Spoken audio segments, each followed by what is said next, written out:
My name is Grace Stone, and I was 31 years old the day my father handed my brother a check for $1 million and handed me a sentence instead. We were in a rented hall outside a small Pennsylvania town. The whole family gathered to celebrate my brother Ryder's new business. My father stood up, called Ryder to the front, and gave him a check large enough to read from the back row. Everyone clapped. Then my father found me by the dessert table, and gentle as anything, he said, "Go earn your own." Nobody gasped. They just nodded, like it was the most natural thing in the world for a daughter to be told to fend for herself while her brother got handed a fortune. My mother smiled into her wine. My aunts told me how proud they were of my brother. And at the end of the room sat my 81-year-old grandfather, Walter, the man who'd built our family's lumber business from a single truck. When Ryder took that check, the whole room applauded. Walter didn't move a muscle. He just looked at me. I noticed. I didn't yet understand what it meant. Here's what nobody in that room knew about me. Since I was 19, I'd been the one keeping our family's books. I'd caught vendors overcharging us, passed my CPA exam at 25, built a career, and never once got so much as a thank you. My mother had a saying she liked to repeat, kindly, like it was just a fact of life: Ryder carries the name. You just have it.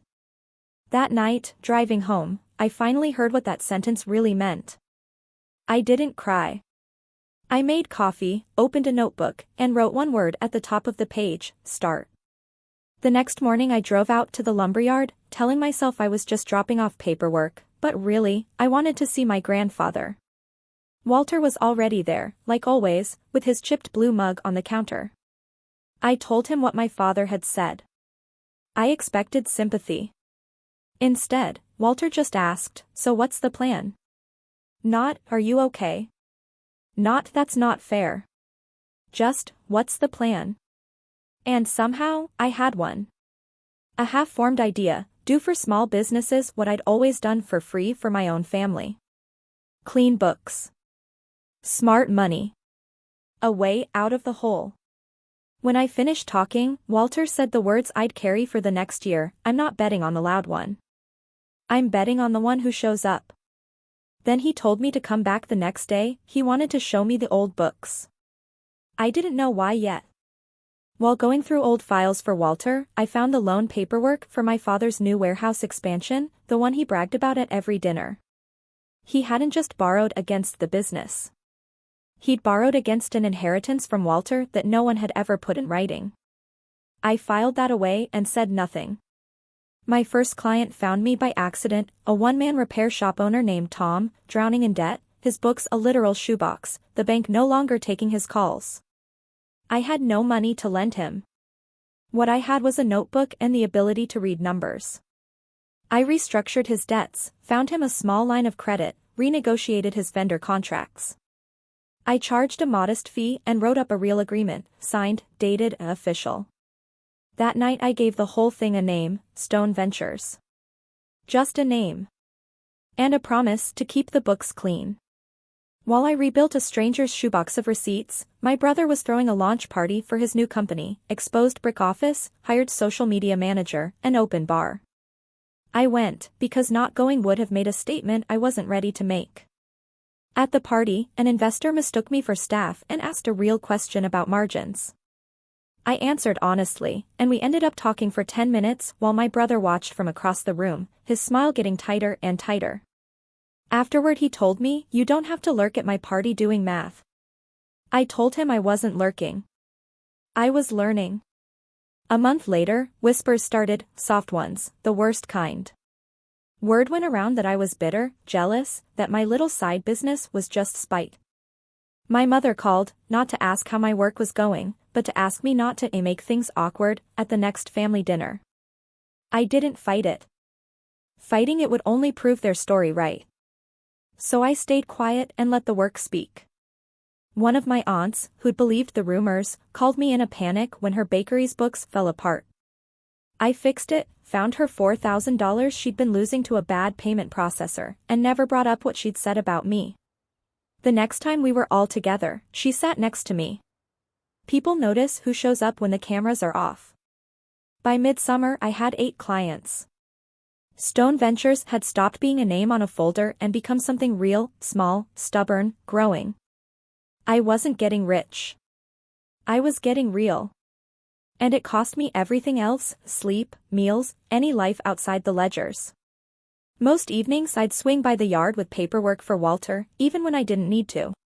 He started asking deeper questions: how I structured deals, who held the risk, what happened if a client's business folded. One rainy night he asked me to write up the whole shape of how Stone Ventures worked. I thought he was just curious. I should have asked why. My father heard I was doing well, and it landed on him like an accusation. He summoned me to his study and told me, flatly, that I couldn't use the name Stone for my business, that name belonged to his company. It was a test, to see if I'd fold the way I always had. I told him he'd told me to earn my own, and I was earning it. I also told him I'd already filed the business name with the state months earlier. He could be furious. He couldn't undo a filing. By fall, my brother's million had nearly run dry. He called me, for the first time in our lives, needing something I had. His investors had vanished, his partners had drifted off, and only a quarter of his million was left, draining fast. He asked me to look at his books, then asked the real question. He wanted Stone Ventures to bail him out, to make me his investor. I looked at my brother, a man with $1 million head start now down to scraps, asking the sister who'd started with nothing to cover his losses. I said no. Not cruelly. Just clearly. I don't pour clean money into a story. He never told our parents he'd asked. That same season, Walter began to slow down. He'd lose his train of thought mid-sentence.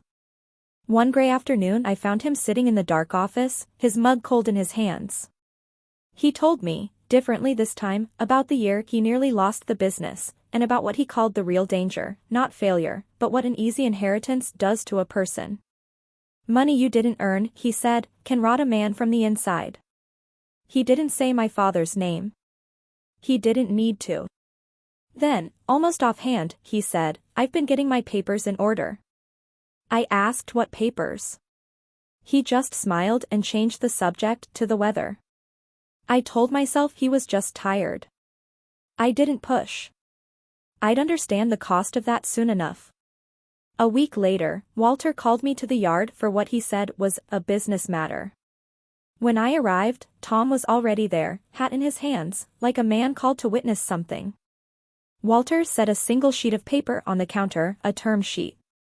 He wanted to invest $40,000 into Stone Ventures. A real investment, with terms, a return, a signature line. Why Tom? I asked. Because a thing this important, Walter said, should have a witness. We both signed. Tom signed beneath us. Walter slid my copy across the counter and said, with something new in his voice, I'm not betting on the loud one. I'm betting on the one who shows up. Now it's in writing. I folded that page and carried it against my chest like it was worth more than the $40,000. It was. I just didn't know yet how much more. That money changed everything, not for me, but for people like Tom. He expanded, hired 2 men who'd been out of work for months. The shops that had drifted toward my brother's orbit started drifting toward mine instead. One evening Tom told me, your brother had $1 million. You've got more shops than him with 40 grand. I told him it wasn't a race. He laughed, everything's a race. You just don't have to tell the other guy you're running. In November, my mother hosted a family dinner with the good plates and the bad tension. By then everyone knew I was doing well, and nobody knew what to do with it. My father called it luck. My mother backed him. And then, refilling her wine, she said it again, the old line, worn smooth, Ryder carries the name. You just have it. Later, on the back porch, for one unguarded moment, she told me, I grew up in a house where a girl couldn't put her name on anything. Not the deed. Not the account. Nothing. It was the closest she'd ever come to seeing me. I waited for her to finish the thought, to say, and I won't let that happen to you. She didn't. She just said it was getting cold, and went back inside to her son. Meanwhile, my father's empire was quietly cracking. His warehouse expansion was over budget. Ryder's million was gone, so there was no family reserve left. And the loan my father had taken out was built on an inheritance from Walter that had never been put in writing. The bank wanted assurance the business would pass to my father, clean and whole. So my father asked Walter to confirm it, to put the succession on paper. And Walter said nothing. Didn't refuse. Didn't agree. Just went quiet, and changed the subject. My father came away rattled in a way I'd never seen. I could have warned the bank. I didn't. I'd promised myself I would never take anything from my father, only build something he couldn't take from me. So I kept my head down and let his tower stand or fall on its own. Then came one bright, cold afternoon, the last good day, though I didn't know it yet.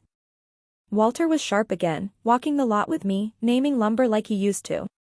At the end, he pressed the key to the yard office into my hand. When the rain comes through that roof, he said, somebody who keeps good books should be the one to fix it. I laughed and said I wasn't a roofer. He looked at me steady and said it again, slower. I understood, finally, what he was really telling me, and I didn't let myself understand how much, because that would mean admitting he was running out of clear days. I put the key on my ring, next to my apartment key. He told me he was proud of me, something he'd shown 100 times, but said out loud maybe twice in his life. I drove home lighter than I'd felt in a year. Sunday never came. By Saturday night, the calls started. Walter had died in his sleep. The whole town came to the service, he'd put roofs over half of them, and they remembered. I made the arrangements, wrote the obituary, chose the hymns, all with dry eyes, because my grief never comes on schedule. The one thing I let myself feel, I felt alone at the yard that night, washing his blue mug, setting it back exactly where it belonged. What I didn't see, because I was buried in arrangements, my father saw clearly. Even in the receiving line, between handshakes, I heard him quietly ask our family attorney how soon the will would be read. His own father was 3 days in the ground, and he was already counting. The reading was set for 2 weeks later, at the office of an attorney named Marion Holt. My father walked in confident, he was the only son, he ran the business, of course everything would pass to him clean and whole. Days before, he'd actually found room to needle me. After this is settled, he said, maybe you'll stop playing business and go earn your own somewhere else. The same sentence, a year later, like a winning card. I told him I'd see him at the reading. The conference room was small and quiet. My father took the head of the table without asking. My mother sat beside him. Ryder slouched, scrolling his phone. I sat near the window, where I could watch the sky turning gray. Marion opened her folder and said the first thing that rearranged the room, Walter hadn't left a simple will. Years earlier, he placed most of his assets into a revocable trust, which, on his death, became irrevocable. Most of the estate would pass under its terms, privately, exactly as he'd arranged. My father's face folded. This wasn't the script he'd memorized. What does that mean for the business, he asked, an edge creeping into his voice for the first time. Marion, calm as still water, said, it means we follow Mr. Stone's instructions exactly. Outside, rain began to tap the window. It sounded just like the tin roof at the yard. Marion worked through the smaller bequests first. Tools to 2 old yardmen.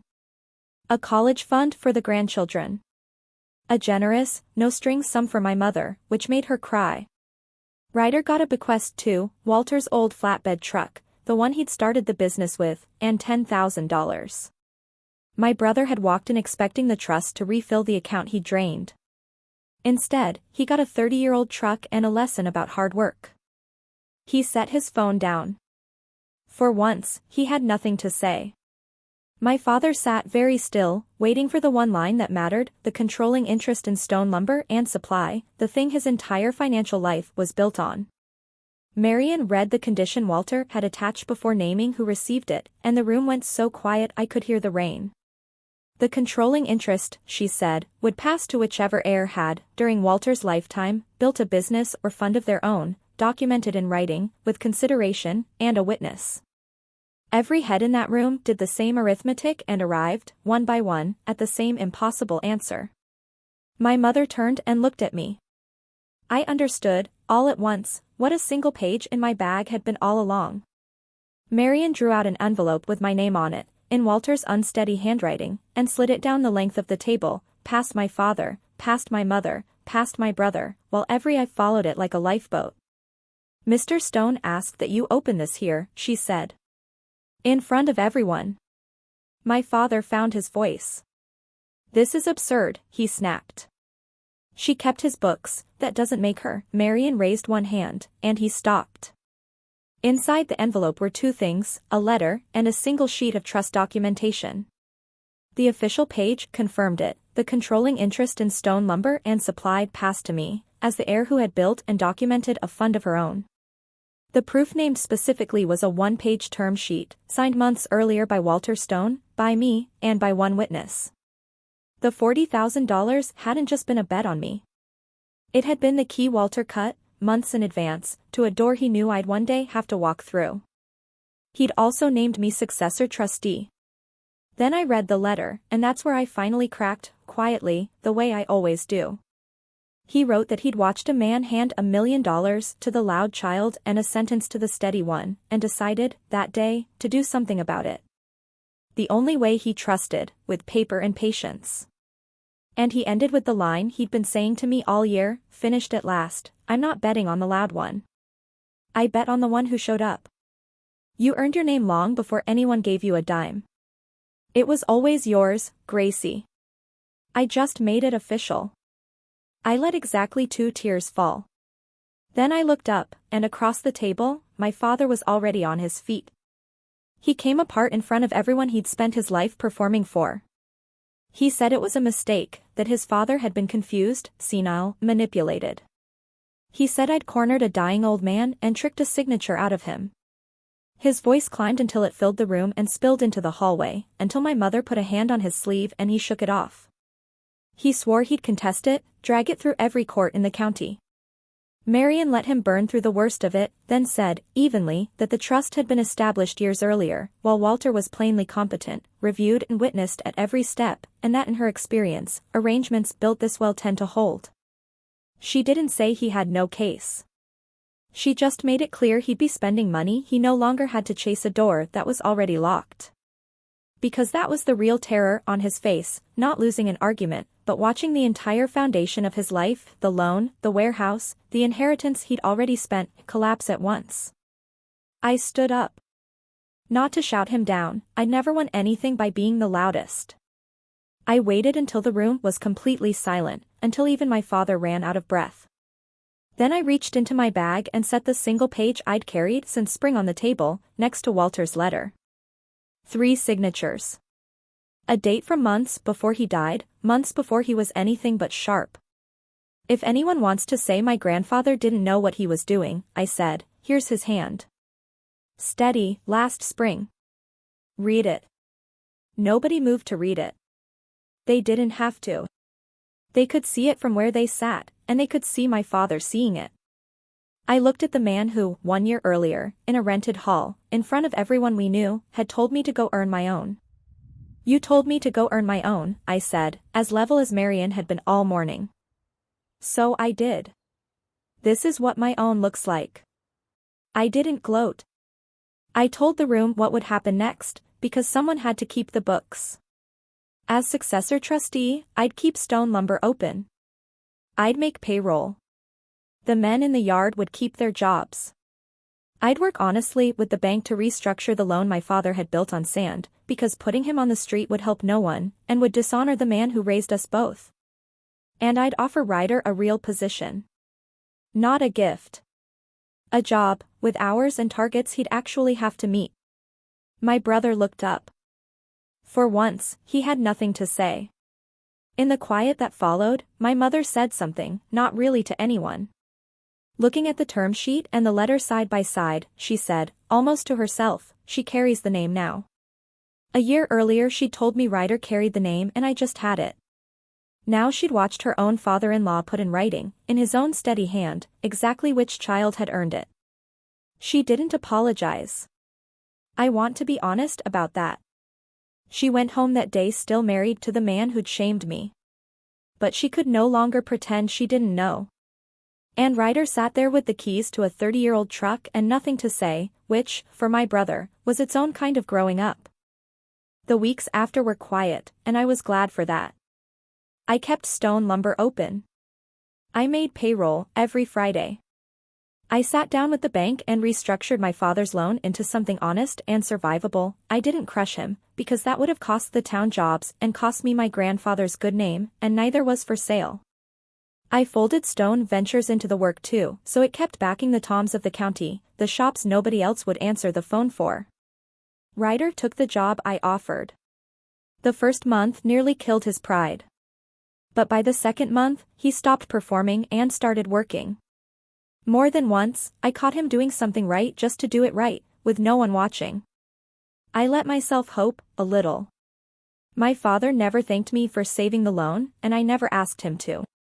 We speak now in the only language we ever shared honestly, the language of business. It's not warmth. It's not nothing. Some families heal. Mine just learned to keep clean books, which, in our case, turned out to be its own kind of peace. There was one last conversation, and I had it on my own terms, not summoned, this time, but because I chose to go. I told my parents I wasn't looking for an apology. I'd stopped needing one somewhere around my second signed client. What I needed, going forward, was simple, and I wasn't going to bend on it: honest dealing, clean books, and to be treated, in every room, in every deal, from now on, as exactly what I'd proven myself to be. My mother nodded, small and quiet. My father didn't nod. But he didn't argue either. And from him, that was its own kind of signature. Here's what the year taught me, and it's the only lesson I'll leave you with. A name that's given to you can always be taken back.